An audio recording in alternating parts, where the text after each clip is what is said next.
Gov, thank you for joining me today. No, nice to be here. Can you tell us who you are and what you do? Yeah, so my name's Govind Chandran, or Gov for short, and I'm an independent filmmaker and I teach film at Oxford Brookes University.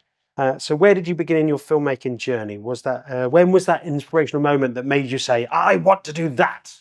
I was in high school and I wanted to be an actor and I was doing plays. So I loved theatre stuff and I did theatre at GCSE level and A level, and I found myself always being cast as a villain. And after a while, I discovered there was a bit of discrimination kind of going on where I was being typecast as that.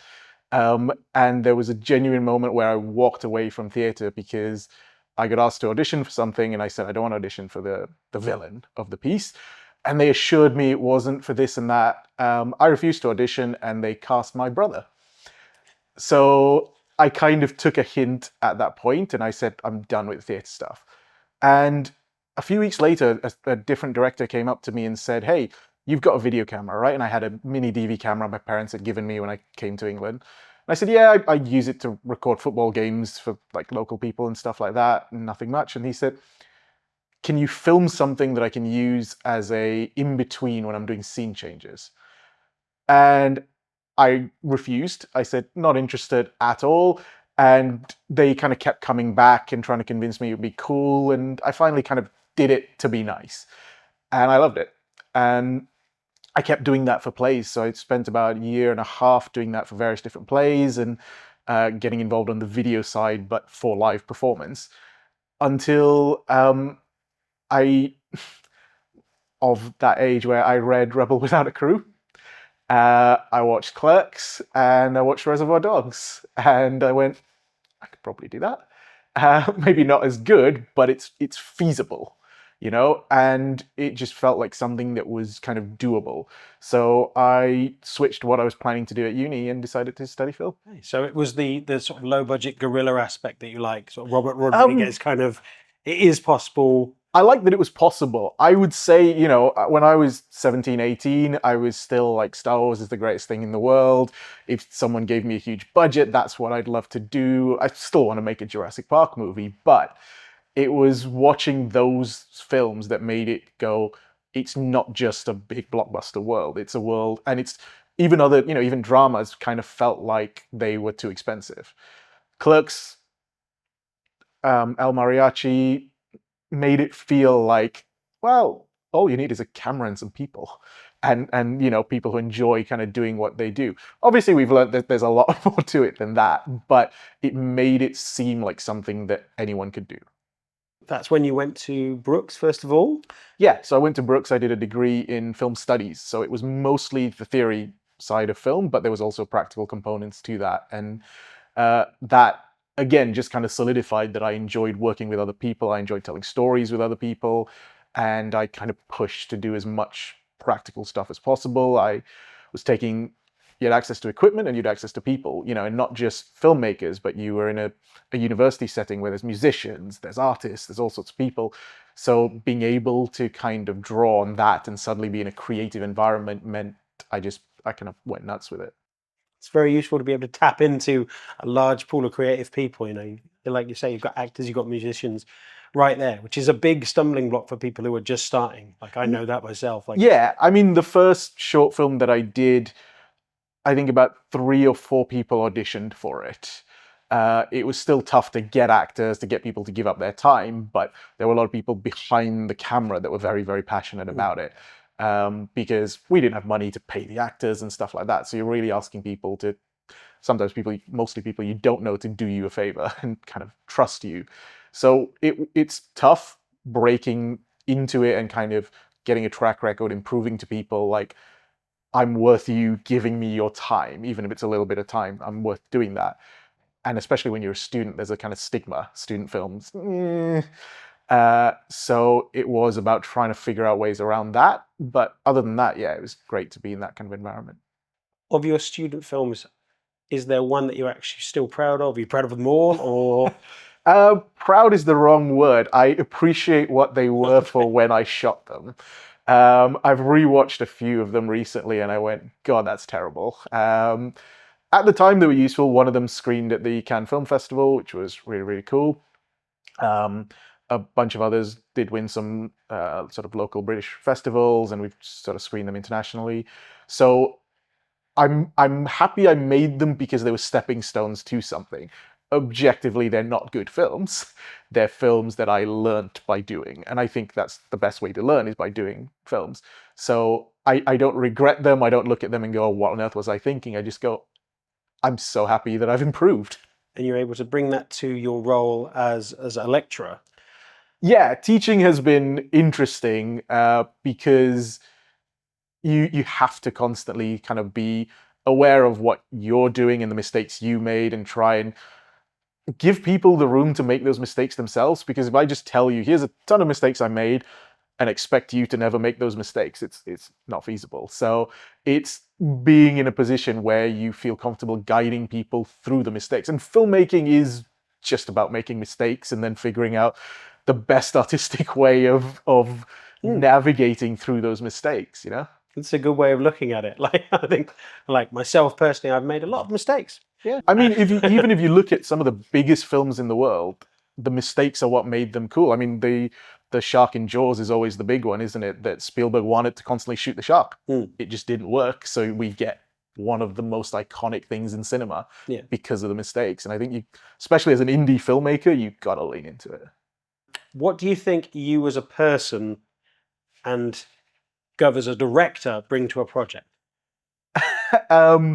Wildly misplaced passion and energy. No, I think I bring my crew, which I think is important. I work with a lot of the same people regularly, and that kind of environment, I think, is something that I'm very proud we've kind of fostered. I'm very proud of the people that I work with. Me personally, I think I bring an international-ish flavor to it, in the sense that I've moved around a bit, I've grown up in different cultures, I've got that kind of experience. But beyond that, I think it's just the kind of willingness to collaborate with people. So it's about finding the right people and going, let's go on this journey together, rather than my style. And I know it works for some. My style isn't, this is my movie and we're just going to do it my way. It's much more about kind of finding a cool group of people that all have similar kind of interests, not necessarily the same vision. And then I feel my job is just guiding all of that sort of cool energy. Nice. Following that, what do you think your strengths are as a director? So I'm a writer-director, so I do think my strength is kind of in the development phase, in the writing phase, and that sort of side of it. On set, it's very much just about keeping the energy, keeping the passion going. I'm the kind of director that firmly believes most of your directing happens before you're on set. So before we're on set, casting is super important to me, and I think that's one of my strengths, is spending time in casting and discernment of, is this going to work, is this not going to work, and how we kind of put that together. On set, it's just having that energy and just being able to, in some cases, kind of shield the crew from what's going on. And even if, oh, this is terrible, it's keeping it together, keeping you cool, and kind of going forward. And we had an incident on a set. We were shooting something for Amazon, and the cinematographer came to me and said, due to the weather, it was sort of very hot and stuff like that, batteries are overheated, stuff's running out. We had 8 shots lined up, and he kind of went, you've got about 3 more takes. So it was, my role, and I think what I brought to that situation was not panicking, not making sure not letting everyone kind of collapse in the issue, and just told everyone to take 5 while we did a lens change, and figured out how to shoot around that and let it go. And I've told the crew like a year later what actually happened, and not everyone was none the wiser for it. Cool. Do you think that's mostly in the prep? Do you think that your ability to stay cool is in the prep, or do you think it's the fact that you can stay cool regardless? I think it's the fact that people struggle to tell when I'm nervous. I think that's just the nature of me. I've been in situations where I feel like I'm shaking, I'm terrified, or you feel flushed, and everyone's like, "Wow, you really got it together," and I'm like, "Nope." So I think it's partly that. The other is just kind of having faith in the actors that you've brought into the project. So I want to be in a situation where all else fails, if I just point the camera at my actor, they're still going to be compelling. So I trust the dialogue, I trust the actor. So worst case scenario, I just got to point the camera at you. It's not the ideal, it's not what I want, but I know that I can find ways around this, and I know that my cinematographer, myself, we're kind of creative enough to go, we'll find a cool shot or a cool way of doing that. And I think part of it is that I'm not hoping things go wrong on every film I do, but I enjoy the creativity of figuring out the situation when it comes up. Okay. You tend to work with some of the same crew. Mhm. What is it you look for? And similarly with some of the actors, what is it you look in those people? What Yeah. is it you're looking for in those people that makes you work with them again? Yeah, the main thing is I kind of call it the elevator test. Can I stand to be stuck in an elevator with you? If the elevator fails and we're trapped in there, are we going to murder each other? If we are, I don't want to be on a film set with you. Because I think it is a situation, film sets are situations where people get tense, people get stressed, stuff, as we said, isn't necessarily going well, or sometimes it's long days, or, it's tiring or exhausting, or it's day 5 of a shoot. And you need people that have that resilience, are there for the kind of passion of it. What I've found in the industry is there's a lot of people more interested in talking about being in the industry or the idea of being a filmmaker or stuff like that, and it's cool, but they're not actually interested in storytelling. So for me, it's very much figuring out, are you someone that we kind of share the same values when it comes to filmmaking, that we really want to tell these stories, we're passionate about it. I don't want an actor who's just doing it because it's like, oh yeah, that would be cool, I'll kind of come in. I want an actor that goes, I can see something awesome in this character, I can see something awesome in this story, and I kind of want to be a part of it. And just nice people. I find that if you work with someone who's happy to communicate, then you have a really good relationship with them. Even if I'd rather work with someone that, if we're measuring skills out of 10, if they're an 8 out of 10, I'd pick them over the 10 out of 10 person if I can work with them better, if we can collaborate better, because I feel the end product is going to be a better, and my experience is going to be a better for it. In regards to actors and casting, what is it that draws you to an actor? Is it their previous experience? Do you pick up on personality? I don't think it's necessarily their previous experience. That's kind of cool sometimes, right? To be able to say, oh, wow, they were in this or that. Or when you watch through their show reels, you kind of see the range of their talent and stuff, which is great. One of the things, obviously, that first comes up is what's their interpretation of this character? Because you're asking for a self-tape most of the time, right? And did they understand the script? I always give them access to the full script. I don't just give sides. Even if you have audition sides, I'm like, here's also the full script, read it, because you get context. And you are giving up your time to work on something like this. I feel transparency is important, and I should give you the sort of respect to let you read the whole thing. So it's understanding, did they read it? Are we on the same page with it? Because it's not wrong if someone does it differently, and sometimes it triggers something where I go, wow, I didn't see that character that way, and that's fantastic. But it has to fit with the vision of what I have. So that's kind of the first thing. After that, we kind of usually have a Zoom call, or we try and meet up. And then it's a vibe check, to be honest. And I think every director will kind of say that ultimately the last kind of step with an actor is the vibe check, is will we work well together? And will you take direction well? Are you willing to take direction? Are you willing to work in the style that I'm going to work in? Because every director is slightly different. So yeah, it very much comes down to that vibe check. Are you happy? I'm not just talking about tonight. I mean, in life. Are you happy? You want honesty? Yeah. No, I'm not. This one's a bit more totally out of the ether, but we'll throw it in there anyway. What's your dream project? I've got a lot. Star Wars. Interestingly, no. I would love to do a Star Wars film at some point. It would be great. I want to do a horror Jurassic Park film. Okay. Full-on horror Jurassic Park film called Escape from Jurassic Park, set at the same time as the original Jurassic Park film, about the minority workers that were there.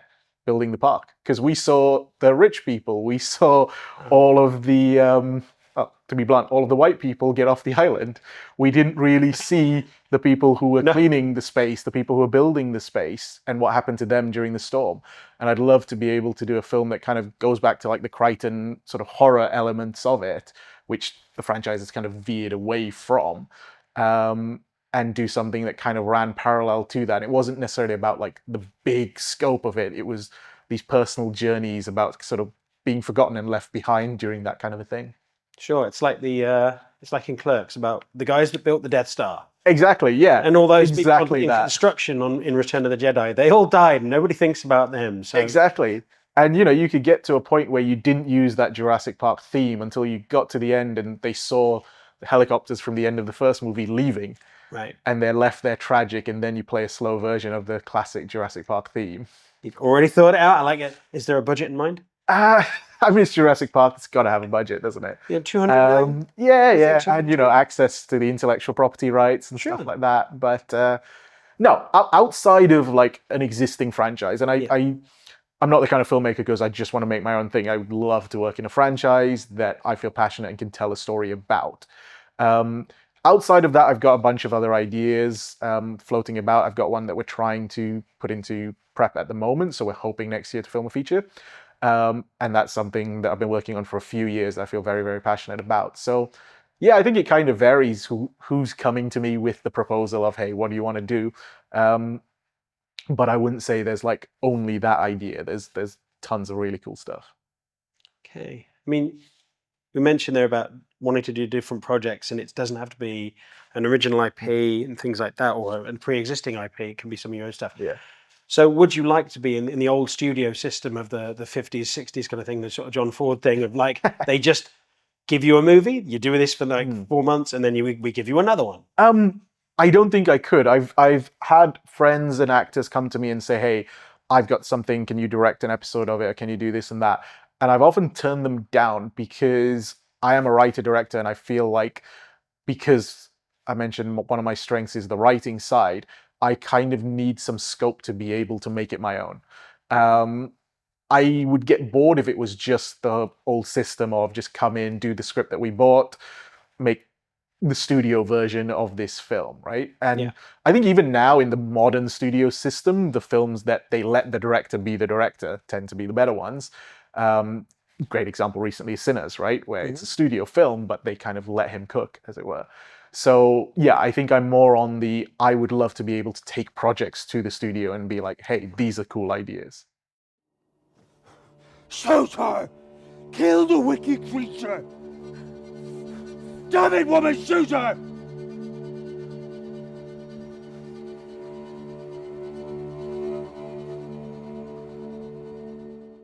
Yeah, it kind of touches on some of the stuff you've already said, but what's the most enjoyable part of the process for you? Because as you've said, you write a lot of the Yeah. films that you make. Do you see yourself as a writer-director, or are you just a director who happens to write? I used to see myself as a director who happens to write. I didn't think of myself as a writer at all until about 4 or 5 years ago. I thought of myself more as someone who people weren't giving me the kind of scripts that I wanted, so I was just writing them for the sake of it. And then during the pandemic, actually, I started getting involved in writing competitions. And I started enjoying the process of writing. And since then, I definitely consider myself a writer-director. I enjoy every part of the process. I think writing a film is great because there's so much potential, particularly if you're not sat there thinking about budget, there's so much potential. And right now I'm 4 days away from filming another project. And for the next 4 days, that project could be the greatest thing on the planet. So it's a great thing where you're in prep, right? Pre-production is amazing. There's so much, again, potential for the project. On shoot, I thoroughly enjoy it. It's great to see what you've written come to life. It's great to see everyone together. And I love the edit process and kind of retelling the story and refinding it. There's cons to every one of those steps as well. So I wouldn't say one like stands out more than the other. I think I get bored if I'm not actively in one of those processes, but I enjoy all of them. Okay. Can you reveal what that project that you're going to be working on? So you're going to be shooting in a few days. Yeah, so in a few days we're shooting on a grant from the Isle of Man. So we are going to be shooting on the Isle of Man a really, really cool short film called Safe, about a counselor who takes a phone call and starts to suspect the person on the other end of the line might be the victim of domestic abuse. And it's entirely from the perspective of the counselor on the phone. So we never leave their perspective. We have to kind of experience their safe space, slowly become more and more kind of infected with this dread, this worry. And obviously it's heavily about sort of being in that situation, but it's very much inspired by, I think everyone can relate to being someone on the end of a phone call and not able to help the other person. So your friend calls you and they're feeling bad and you can't do anything but talk on the phone to them. And the various degrees that we've all experienced that. And that's kind of where it started, is being helpless on the end of a phone. And it's easy to look at the story of the real victim in the situation, but looking at it from the perspective of that person who is helpless to help was something that interested me. And the Isle of Man was really, really supportive. And yeah, we're heading out there to shoot. You work with a lot of young acting talent and Yes. behind the scenes. Do you think that's mainly due to your work as a lecturer at Brooks? And how do you help that talent grow in its potential while ensuring that you get the best crew and the best cast Yeah. that you can? Crew-wise, it's definitely down to working as a lecturer. So I often try and include my students where possible. They still have to kind of apply for gigs, but they are usually in roles where someone senior is teaching them. So often an assistant camera or camera op will work alongside the cinematographer who's much more experienced. So I think it's about finding people that can mentor younger people and kind of working together on that. With actors, it kind of varies project to project depending on kind of what you've written. I do try and work with younger people because they tend to be more not necessarily passionate, but they tend to be more gung ho about, like, okay, I'm going to give this my all. They're less jaded with age, which I'm aware in situations I've become as well. But I think there is a joy to having that mix of people who are jaded with age or experienced, and people who are just naively in love with this industry still. And I think it's terrible to go fully one way or the other. And having that balance on set, I think, makes the project even better. And I have to also acknowledge that a lot of the time, young people are my audience.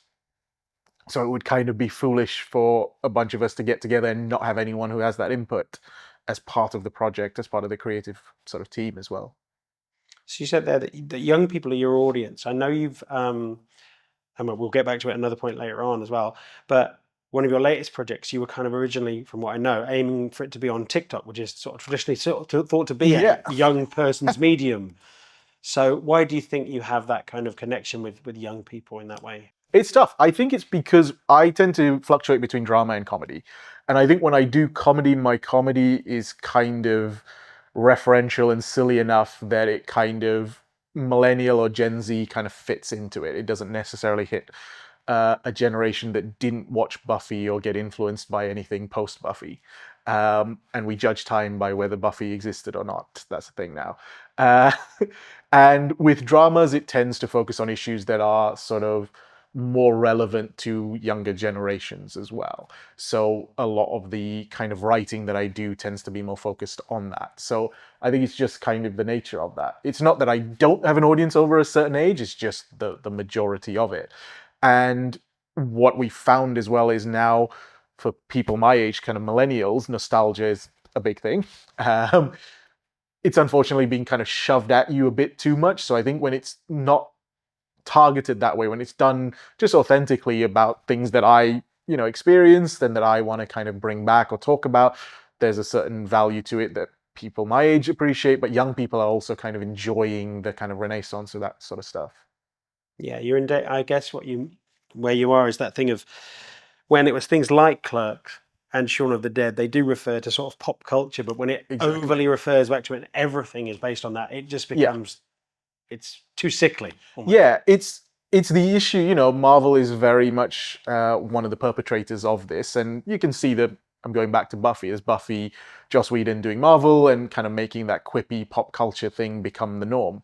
And the reason I use Buffy as a reference is prior to that, you'd struggle to name a TV show that actually made pop culture references. And that's kind of the start of a lot of this sort of thing. Doing it now, it has to feel authentic. It has to feel like something natural to the character and natural to the moment. I think the problem you often have these days is we stop the tone of what we're doing to make a gag or a joke, rather than make it feel something that's earned. So a lot of the time, if you're breaking the tension or you're doing something, does it feel authentic is the biggest question. How important is community to filmmaking? Now, you can take community in any way you want, whether it's local community, community of filmmaking, the sort of collaborators that you work with, however you want to answer that. I think community is the most important thing in filmmaking. Like, hands down, the most important thing in filmmaking. Nobody really makes film in a bubble by themselves. I'm sure someone, will comment and say, hey, yes, that one person self-shot a film starring themselves. That's great for them.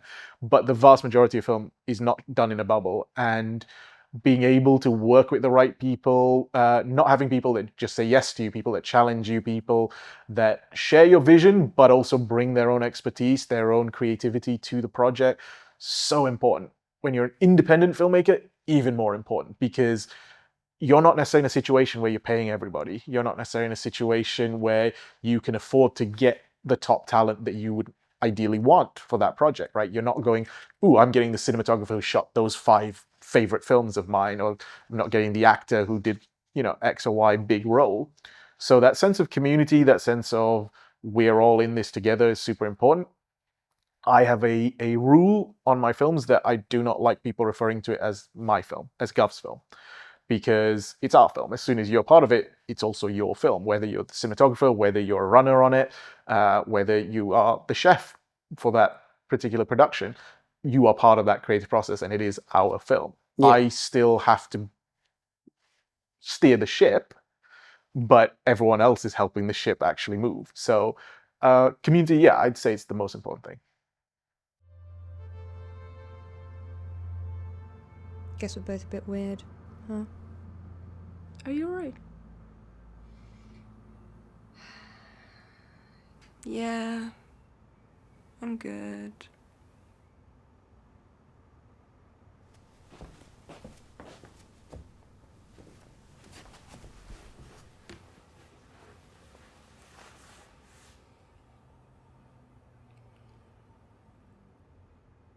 Today's a good day. It is. And there's no pressure. Any day with you is a good day. What does your role of a director feel like to you? Do you guide passively, or do you feel a strong sense of what should be and you steer towards that? You kind of answer that in a way, but is that's the whole thing of a vision, Yeah. which I'm going to also say in the following question. Is it a vision which is like unassailable, or do you really welcome that on Is it my set? way or the highway? Yeah. Do you welcome the improvising on set from either actors? Do you welcome it from crew, or are there parts which literally like, no, this is what's happening? Do you really have that? Everyone's going to be different, right? Every director's going to be different. Me personally, I like to strike a balance. I think I have to have a vision for it, otherwise it's chaos if you don't go in with a vision. But I like to be open to other people's ideas and contributions. I always do stuff for safety. So if an actor comes to me and says, oh, what about this? And we can do it vastly different in, let's say, one performance, one take.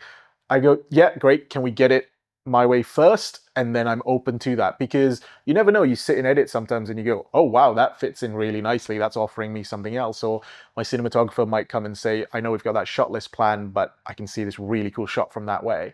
And if we've got time, if we can fit it in, I'm always open to bringing those to the table. We usually have certain rules. So like my cinematographer and I, for instance, when we do a project, we sit down and we go, what are the cinematic rules of this film? And that can be like, until that moment in the script when the character does X, the camera's locked off. So then that's great. We know that our collaboration, what he's going to propose and stuff, isn't going to break that rule without him coming to me with a reason for breaking that rule. So as long as we're on the same page, it's still fitting the vision. I've still said, yeah, camera's locked off until they say that line, then the camera is never locked off. And it's always, as an example.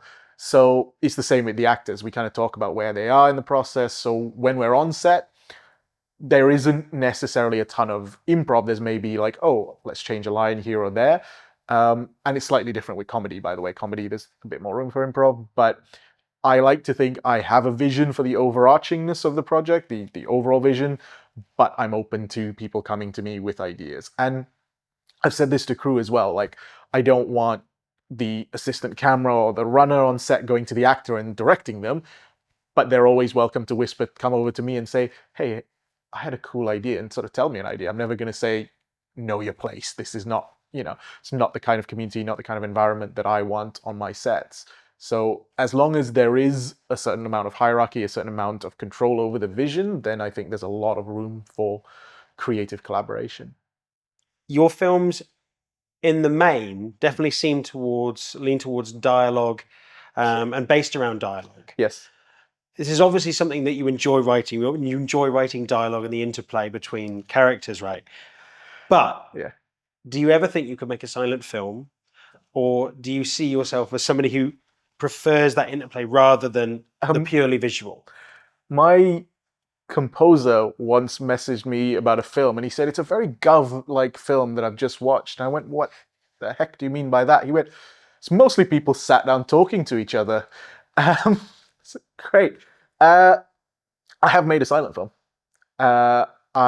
It's very sort of Charlie Chaplin-esque. Okay. I had a lot of fun doing it. And I'd love to make a musical one day as well. I write dialogue because it's the most cost-effective thing I can do at this point. If you gave me a bigger budget, I think I'd adjust. I'm very comfortable with the dialogue that I write. I'm very happy with exploring that interplay between characters. But a lot of the choices I make at the moment are budget dependent as well. Okay. So I would love to explore more. And again, the bigger budget things that I work on, the more I get a chance to explore that. But it is very much dependent on, you shoot with what you have. Sure. So bigger budget, more dinosaurs and explosions. Exactly. Yeah. Okay, cool. Likewise, it's the same with sort of action and stuff like that. It's one thing to say, I'd love to shoot an action film, but you forget that aside from getting the right people involved, good action films, there's a ton of expensive equipment involved in that process that we don't always have access to. So it's really about never wanting to sort of not do a story or an idea justice. So if I have a cool idea that I can't afford, I put it on the shelf for a while until we can get back to that. So as a result, yeah, it does end up being a lot more interplay between characters. And that's a key thing with filmmaking. I think it's a big stumbling block. I know it is for me, is that you tend to, your ideas get hampered by the fact that you think, I can't do that. Yeah. Now, I find that a big problem because it stops my ideas just flowing. Yeah. Because I think, oh, there's no way I could afford that. I can't make that. We can't afford that location. But it seems like you're not limited by that. It's a way of refining what you're doing. Yeah. Do you think that's fair? Yeah, very much so. My biggest problem is I have too many ideas regularly. They're not all good. Most of them are terrible. But probably once a week I'll message a friend and be like, hey, I have an idea for a short film, or I have an idea for a feature film, and I'll just pitch to them. So maybe 1 in 100 will get past that stage into, we'll write this, and of the ones that I write, 1 in 10 might go into production, right? Because I never stop myself and go, well, I can't afford to do that. I just like talking about the ideas, even if I know that's like the Jurassic Park horror film, right? Even if that's not going to be a thing, I'm going to talk about it because I like telling stories. I like expressing the kind of creative ideas that we have. So I think if I went into it with the approach that the thing I'm writing has to be made, I'd get depressed about it. Whereas I think because I write enough, after a while I go, oh, that's a cool idea that's not going to cost us a lot. Why don't we do that? So in the last week, while prepping for another film, came up with an idea and I messaged someone and they went, that's a 1-day shoot. We could do that for like a couple of £100 actually. I went, damn, now I got to do it, don't I? But it's great, So yeah, I think my brain has also wired itself now to a point where every now and then I go, okay, now I'm writing something knowing the budget constrictions. And again, finding that as a fun, creative challenge of how do you not go past this. And I did it when we were developing a web series as well. We went, okay, these are the limitations. How do we write to those limitations, write to that, rather than thinking too big and then getting sort of depressed about it. One of your latest projects was the Do We Eat Him series, Yes. right? Now, that was a bit of a collaboration anyway. Would you mention who that's with in a moment? I believe it was originally designed for TikTok, but it went to YouTube and seems to have found a real home there. Because I think you were originally thinking the sort of framing and the length of episodes was very specific to TikTok. Yeah. Can you just tell us more about that project, where it started, how it's going, and what's reception been like? Yeah, it started as an idea I had because of you. So you actually came to me with a location and said, this is a cool location. And you sent me pictures. And looking at the pictures, I just thought, well, there's a dead body on the floor. Would they eat it? And that became the title, Do We Eat Him? I took that to two actors that I've collaborated quite a bit with, Kelsey Cook and Fran Sinclair. And with them, we kind of developed the show. So they were writing on it. They had a lot to do with it. I wrote the pilot episode, but they've written more episodes than I've written actually as part of that. And they are the two lead actors in it as well. And it was a fantastic kind of experience. But I started out with the idea of, let's do this for TikTok. Let's embrace the algorithm, because I'd been putting trailers of stuff that I'd done on TikTok. And if I put a trailer on Instagram, it maybe got a few hundred views. If I put the same trailer on TikTok, it was getting tens of thousands of views. So the idea of the power of that algorithm and what that can kind of do for you. Right. It presented a bunch of challenges when you're writing, because you can't use certain words, you can't sort of do certain things because you'll get shadow banned on TikTok or just fully banned on TikTok. It's got quite a sort of strict guidance. But again, we embrace that. We use those as limitations that we wanted to work around. And we shot it both in landscape and portrait format, because the other two, the actors involved, both of them said, look, if it's good, we'll want to use it on show reels and things. So we'd like to have that sort of latitude to be able to do that. And I said, yeah, absolutely. It's harder on the cinematographer, but that's his problem, not mine. And luckily, our cinematographer also does a lot of video work for like advertisements and things like that, where he has to do both. So he was kind of like, yeah, no, I know how to do this. We can do that. And we put it on TikTok, and it did not do well.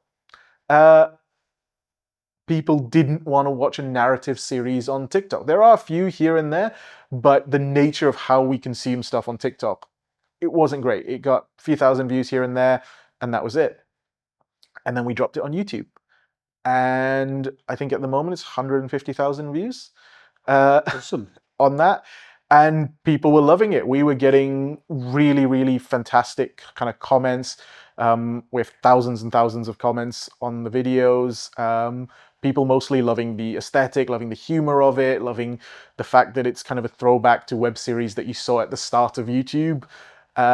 And just, yeah, really embracing it. So we've done more episodes, and very much looking forward to developing it more. I do know what you're thinking though, big concern. You're wondering if we are capable of processing the moral and ethical quandary that comes with eating a fellow human being. And you're worried about the potential psychological trauma that it could inflict. And my therapist turned into a zombie last year, so she can't help us. What? No, I'm wondering why he's in a suit. Eh?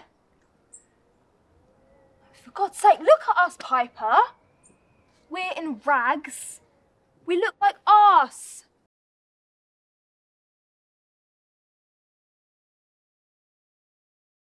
I love watching people on set who don't know what peeking is suddenly go, it's a bit weird, but they don't want to tell you that this looks weird. So they're like, yeah, whispering amongst some crew members and stuff I like like that. that. Or the ones that go, oh, I like that effect. Yeah, I like the blue effect, and that looks really good. And it's like, yeah, I can't actually do that. Well, do you film log? Yeah. Yeah. So I've had people go, oh, it's a really interesting choice means it's probably bad. Interesting choice, like the washed out look and stuff. I'm like that. No, I hate the people that go, oh, yeah, I would like that washed out look. You mean what, the non-graded version? Yeah. As a colorist, it's like, makes one appear. I was talking, it was, oh, what's the name? Was it Connor? Yeah. Yeah, we were talking, and it was like, yeah, it just makes us want to throw up. And they're like, that washed out look. Yeah. No, I mean, I could charge you for it. But Yeah, someone told me once, they're like, "Oh, I love that washed out look. It's very indie, very unique." I'm like, "No, we're gonna color it." And they're like, "Oh, thank God, because actually, it's not great." that's good. Yeah, honesty. It's Yeah. helpful. I've had that, by the way. When I changed crew to the more recent crew I'm doing, the first project we Right. did together Do a is time check. probably the worst project I've ever done. Right. And I wrote the script, and everyone just kept telling me it was great. And then once we finished it and I was editing it, I went, "This is terrible. This is awful." Ugh. And then everyone was like, "Yeah, we just thought you knew what you were doing. We had issues with it, but we just kind of trusted you." I'm like, "Don't. Never trust me. Question me always." It is by far the worst. It's about 7 years ago, 8 years ago now. Oh, okay, so it's a while ago. yeah, What yeah, a while project ago. is that? Just in case anyone sees it. It's a project called Storytellers, and individual bit, it's multiple storylines kind of coming together. Okay. Individual bits worked. It didn't fit together as a whole. It still did a few festivals and things like that, and it, again, was a great opportunity to meet a new crew, work with them, and a lot of those people are still involved in what I do. But it was a good experience in that I was then able to go to the crew and say, "You all need to have the guts to tell me when things are bad. Because if you don't, I'm not going to know about it." And I had the same thing on the next project I did, where we did a table read, and there was a little script about, it was a post-apocalyptic thing, and a little script about, it just said, "Oh, there was this whole civilization, and then they were wiped out." There's a pause, and someone says, "Gophers got them." Just as a kind of throwaway little gag. And we did multiple table reads, and at the last one, someone put their hand up and went, "By the way, what's a gopher?" And then I realized no one at the table knew what a gopher was. And someone was like, "Is it a kind of snake or something? Is it a this? Is it a that?" And I went, "Why did no one say this like 3 table reads ago?" And everyone was just a little too sort of embarrassed to step forward and or question it. And everyone has that thing of, no one else has said anything. Maybe I'm the dumb one. I don't want to say anything. So even the bad projects that we've done, it's been a learning experience of just making sure people know they can question you. That's good. You like that hand on the shoulder if it's needed. Yeah. It's a little tap just to say, which is not a bad thing. Yeah, I mean, people Not every minute. No, but people may disagree with this, but I think there's some famous directors which have great starting films and lesser films later on. And if you watch interviews with them, the difference is the early interviews, they talk about working with other people. They talk about like the reverence for the source material and the joy of filmmaking. And then the later films, their interviews are about how great they were and the cool choices they made. And I think that's the difference. Once you start kind of just believing your own vision unquestionably and not even being open to conversation about it, I think you've got blinders on. Sure. I mean, saying that, is there any director or filmmaker in general that you admire their filmmaking journey, their path in film? Because we can always pick a director and say that's my favorite director. Yeah. I love John Carpenter, but do I love where John's gone in the last 20 years? Not really. No. So is there somebody that overall where they've gone is you could be like happy with that as a path? Yeah.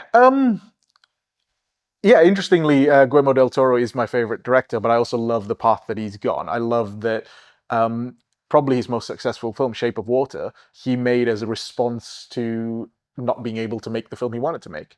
He was in the middle of making pre-production on Mountains of Madness, and they cancelled it. Literally while he was location scouting on it. No one's ever going to make Cthulhu movies. No. It's not going to happen. Not big budget ones. I don't think. No, unfortunately, no. I wish they would, but it's what you've got to make, Mark. True, yeah. But, being able to respond to that and then seeing, like now he's got Frankenstein coming out, which is something he wanted to do for the last 30, 40 years, looking at the various films he's done from Pan's Labyrinth, Kronos, Mimic and stuff. It's a great career, and it's a career which you can see someone refining their craft, but still enjoying their craft. At no point in any of their films do you stop and go, "Oh, that's someone who's bored or kind of going through the motions." That's someone that's still finding ways to go to work every day and be like, "That's fucking cool." I mean, like Blade 2 and Hellboy. I mean, you come out with those, yeah. just fun. Exactly. That's the thing. And I think far too many filmmakers take themselves too seriously at times. And John Carpenter is a great one, because John Carpenter, there's pros and cons to some of his films, but give him credit, he still enjoys what he does, and he still has a lot of passion for it. And I think any filmmaker that has that is someone whose career you kind of want. Sure. Like if somebody can give John about 100 million, then I think one last hurrah for John. I would just one last shot at the title. That's what I want. Yeah. Anyway, so I'm not going to ask what your greatest achievement is, because I think it's, it could be you could have done it. You could think, oh, that's the best thing I've ever done. Or you think, no, it's ahead. Somewhere is ahead. So 3 films, 3 projects that you've worked on, that you've made, that people should seek out. What are they? Yeah. And a little bit about them. I think Do Eat Him is one definitely to watch. It's on YouTube. Definitely check it out. It's fun. It's embracing the fact that we have 3 or 4 minutes. I've kind of described it as a all-female cast of Clerks in the Apocalypse. Okay. And I think that's reasonably accurate to what it is. And I'm very, very proud of it. Very proud of what we did across the kind of board with it. I have another short film called At the End of the Road, and it played at Oscar qualifying festivals and things like that. It was shot during the pandemic at a point where we had to still socially distance. So it's set entirely in a car. We mounted GoPros and stuff like that. And it was the strangest experience because we'd work with the actors remotely via Zoom, kind of rehearsing. On set, they'd stay far away. We'd rig everything up. They'd get in the car and drive around for half an hour, come back. They'd wait on the side for half an hour while we watched the take, and then would give them notes.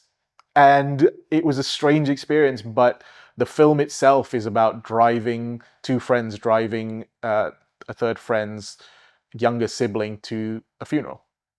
And about kind of the discovery of, you don't quite know your siblings sometimes. Their friends kind of know them differently than how you do, and the kind of preconceptions that were there. So yeah, very proud of that, and I think it's one kind of worth checking out. And then what I'm shooting at the moment, which is safe. Hopefully, once this is out, that will be edited and shot, and I think that's definitely the thing that I've been most excited about in a long, long time, because we've got an actress who is fantastic, who I know can kind of hold the screen with her performance, and I think it's going to be very powerful and very moving. Favorite comfort movie? Favorite comfort movie? Comfort movie, yeah. That's the hardest question you've asked, Mark. Sure, I'm sorry. That is Yeah, by far the one hardest. that you can put on, and no matter what your day is like, it's not a hard watch. It's something that you can just wallow in, and when you come out of it the other end, things are a little bit better. Do you know what? There's a film called Chef. Right? Is that? By John Favreau. Yes, I was going to say it's not Toast, which is or Burnt or whatever the hell Yeah, the other one, no, the Cuba one. Chef is definitely one of them, and on the other end of that spectrum, there's something called Fresh, Right. which is very, very different, both about food, but in very different ways. One's slightly cannibalistic, one's about the joy of food. Okay. And I think both of those are like weirdly sort of comfort things. But I think just anything. I love watching sitcoms for comfort. I love watching harrowing films for comfort as well. At least you're not that person, like. No, yeah. I'm not in that situation, so it's all good. But I think even action movies kind of give me a lot of joy. I think almost every genre I can still watch and appreciate something for comfort. So I don't necessarily have a go-to kind of film, but Chef is probably the closest, yeah. Right. So final question. Is filmmaking for you an obsession or a love? Aren't they the same thing in some ways? See, maybe, I don't know. It depends whether you think like, are you compelled to do it regardless, even if it's torturous? Do you think that you would do it even if you can't, like regardless of anything else in life, you have to do that film? Or does it bring you joy? And if it's not bringing you joy, you wouldn't do it. It's definitely bringing me joy. I think the more honest answer is, to me, storytelling is the obsession. Film is the medium by which I do it because it's the medium I most identify with. But storytelling in its essence is, I think it's the most sort of human thing we can do. And that, for me, is the obsession. So that's why sometimes I'll write scripts and the scripts won't get made into films, but it's still part of that sort of pipeline of process of storytelling. And that's where the obsession is. And I think that's a protective measure as well, because I am obsessed with storytelling. If I continue to predicate my self appreciation and my mental health on the industry, it's a terrible thing. It is a pain, as it's a painful industry, it's a difficult industry.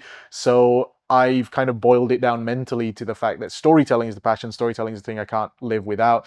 When we finish shoots and I take a break, I'm thinking of the next film and the next story to tell and the next thing to write. So it's definitely an obsession. It definitely brings me joy.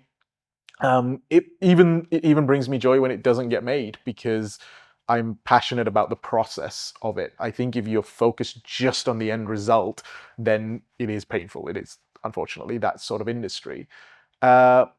So yeah, that's kind of how I end up viewing it. Sorry, it's not a direct answer. But... No, that's okay. It's a weird one to ask. I appreciate that. No, that's great. But thank you so much for coming and thanks for having talking to me. It's been great. Yeah, I really appreciate everything you've said. It's been a nice window into what you think about making films and telling stories. So yeah, I look forward to seeing Safe very soon. Have a great time shooting it. Thanks. I think Martin Scorsese said it, that if you can afford to not make films in your life, if you're the kind of person who can walk away from making films, do it. That's a great line to end on. Thank you, Gov.